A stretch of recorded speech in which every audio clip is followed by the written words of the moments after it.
In this lesson, we'll be discussing how to solve trigonometric equations. For now, we're going to be using the method of identities.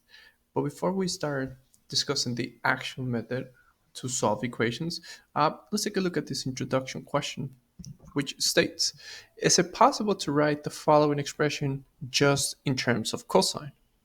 So here we have an expression, 2 sine squared plus 3 cosine minus 3.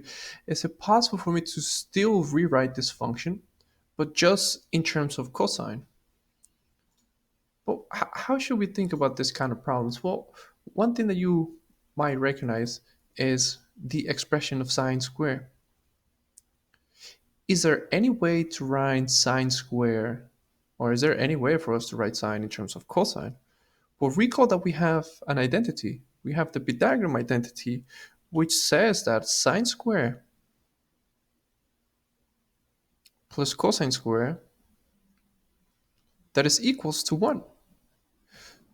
So is there a way for us to solve for sine squared? But notice that if this is true, then it's also true to say that sine squared is equivalent to 1 minus cosine squared.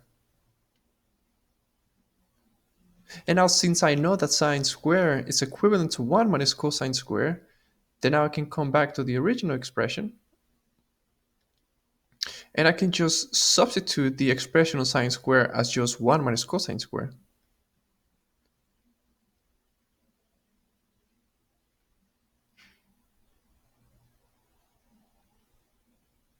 And now if we distribute these two, we would have got 2. Well, again, we distribute. So that would be 2 minus 2 cosine square plus 3 cosine square. And just for formality, let's combine like terms. So I have a 2 here and I have a minus 3. They seem to be the only like terms. So notice that after doing this, all we have done is that we were able to rewrite the original function or the original expression, sorry, just in terms of cosine. And they mean the same expression because we know that this identity is true. And we were able to solve for sine square. And by just substituting, because we know they're equivalent to each other, we were able to write down the same expression just in terms of cosine. So how can we actually solve equations using trig identities? Well, notice that it's almost the same idea here. Well, let's think about the different approaches that we have taken so far. Is it possible for me to factor an expression? Well, that's sine, that's cosine, that's minus 3. So there's nothing that they have in common. So we cannot factor anything out. Can I solve by just factoring like if it was a trinomial? Notice that they don't have the same function. That's sine, that's cosine. They're different functions, so we cannot factor them out. So how can we still solve for this? Well, we're going to use the same approach as we did on the introduction question. Notice that in order for me to solve for the equation, I need to write down everything in terms of cosine. But I can see the sine square. Again, I can see the sine square. I can write it in terms of cosine. Because again, remember that we have this identity sine square plus cosine square that's equals to 1. And recall that we can manipulate this expression to just say that sine square is equivalent to 1 minus cosine square. So we can come back to the problem, and now we can substitute that, because now we can say the original expression is nothing more than, instead of sine square, I can just substitute it with 1 minus cosine square.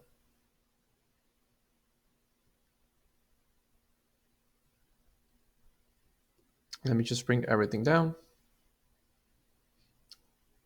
Let's distribute so we can simplify. So that becomes 2 minus 2 cosine square plus 3 cosine minus 3. Let me combine like terms. I can see that I can combine these two just like we did on the introduction question. So now this is our result.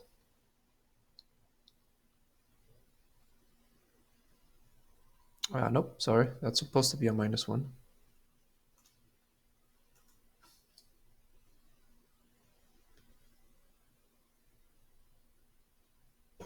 All right.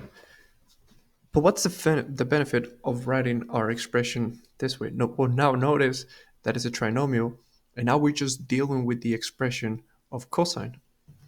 But now notice that the way that the problem is set up, it's almost identical to the problems that we were finding on the problems that we were solving on our previous lesson. But before we continue, just for formality, I just want to make sure that the leading coefficient it's a positive number. So I'm just going to multiply everything by -1. In other words, I'm just going to change the sign to everything.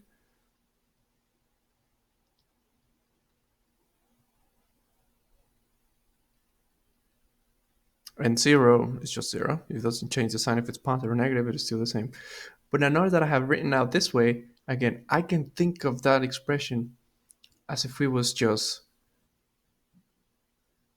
2x squared minus 3x plus 1 equals to 0. So notice that it's almost identical. The only difference is that we're using x here. And again, the reason why I'm writing it this way is because perhaps you feel a little bit more confident with this. So let's factor out this expression, 2x squared minus 3x plus 1. So if we were to factor this out, it would just give us a result of 2x minus 1 times x minus 1, equivalent to 0. So if we were able to factor out this trinomial this way, then we can go back to the original expression, and now instead of writing 2 cosine squared minus 3 cosine plus 1, I can just write it out as just 2 cosine minus 1 times cosine of x minus 1. Notice that all we did, I mean, you don't necessarily have to write down this every time that you want to factor out a cosine or a trinomial with a trigonometric expression on it. But the reason why I keep doing this is because perhaps you feel more confident with this. And then just notice that all we're doing, we're just substituting the x's with the actual function of cosine. That's all that we're doing here. And now that we have it in this form, then we can just solve it the way that we have solved other equations, which is notice that now you have two expressions and they're multiplied and they're equivalent to 0. So now I can just solve for them individually. So I'm going to have one equation. So my first factor equal to 0, and now my second factor equal to 0. And now we can solve for this like we have done in our previous lesson. So now let's solve the left-hand side. So if we do plus 1, so now we're going to end up with 2 cosine of x. It's 1. Isolate the cosine. And again, all we're doing here is we're asking ourselves where, under what value of x is a cosine equivalent to positive 1/2. You can double check this, but if we take a look at our unit circle, you would see that we have solutions at pi over 3 and 4 pi over 3. So those are my solutions coming from my first factor. Let's solve the second factor. So plus 1. So now we have cosine of x equals to 1. And again, we're looking for angles that if I take the cosine of it, it's equivalent to 1. And there's only one angle that can give me that result, and that is 2 pi. Take the cosine of 2 pi, it will give you exactly 1. So let's just put it all together. So what is exactly the solution for the given problem?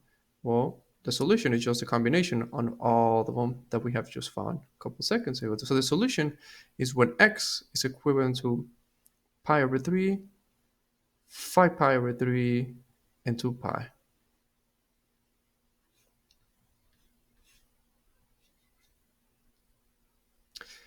And notice that the trick here, or at least the idea here, is that we started by looking at the equation and we saw that we're dealing with different functions. One's a sine, one's a cosine, so we cannot factor it out. So we ask ourselves the question, is it possible for me to just write down the whole expression in terms of one function? Which in this case, I chose cosine because I saw that sine. I was able to write it in terms of cosine. And now it's just once that we have properly substituted that expression, we just perform what we have done in our previous lessons. So let's take a look at example B. And again, what we're doing here under example B, it's the same idea.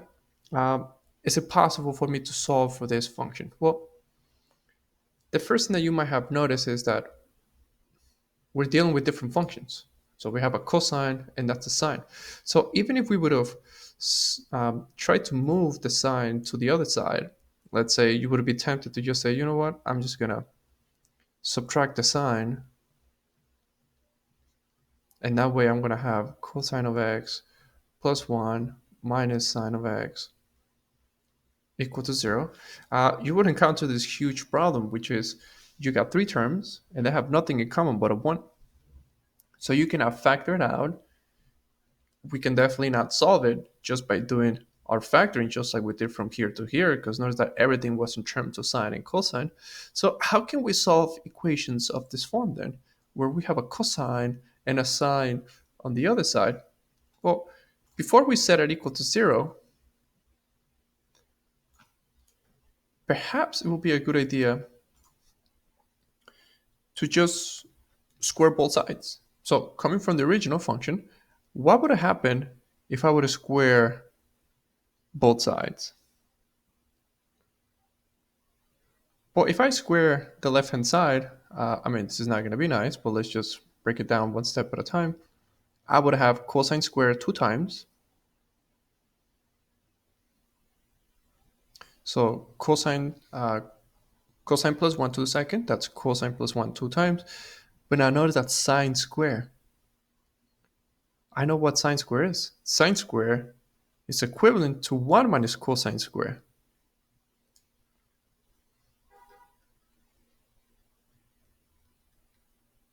And even though it doesn't look as nice or as clean as the previous problems, we have made a huge advance in here, because now everything is in terms of cosine. So we can definitely solve for it now. All we got to do is just polish this a little bit and just apply some algebra to see if we can just polish this a little bit. So what I mean by polish, let's just make it a little more clean. If we distribute, we're going to get a cosine square. And if we distribute, we're going to get a cosine. And if we distribute, we're going to get a cosine. And if we distribute, we're going to get a 1. And that's still going to be equal to the right-hand side, so 1 minus cosine square. Let's just simplify this a little bit further. So we have cosine square plus 2 cosine of x. Good news that I can combine this cosine, so that gives me 2 cosine of x, plus 1 equals 1 minus cosine of x. All right, so is there anything that I can simplify here? Well, notice that this 1 is going to cancel out with this 1. So what I have left is just cosine square plus 2 cosine is equal to just negative cosine square. And again, notice that everything's in terms of just cosine. So let me just make the equation equals to 0. So let me do that by just adding a cosine square.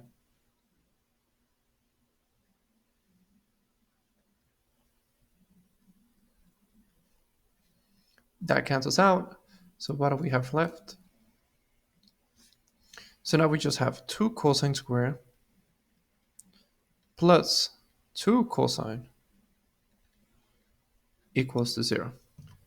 And I notice here that this is not a trinomial, so we definitely don't want to think about it just the factoring that we did on our previous lesson. But we got two terms, and they both have a cosine in common, so let's factor that out.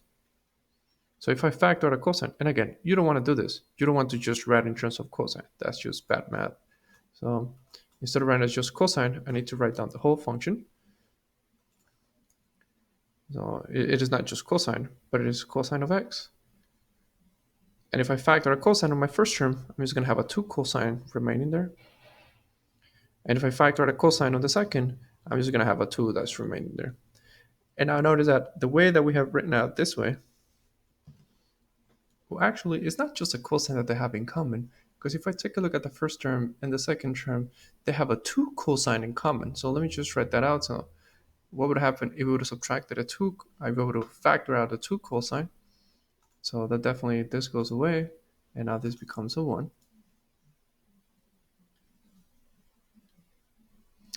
Okay, so I think it's better for us to just write as 2 cosine of x because that was just going to make everything simple. All right, so now that we have written out this way, because notice that it is true that they had a cosine in common, but it is also true that they have a 2 cosine in common. So it's preferable for me to just factor out the 2 cosine because it's going to make our computation a little bit easier. So now that we have it set it up this way, um, we take a look at each factor and we set it equal to 0.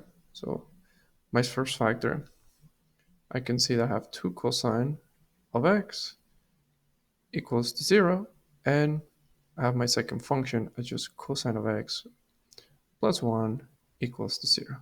So let's solve for this. Divided by 2, that goes away. So cosine of x is equals to 0. And again, under what degrees can we have a cosine equivalent to 0? Well, if we take a look at a unit circle, you would see that the possible x solutions are just going to be pi over 2 and 3 pi over 2. So we got two solutions from my first function.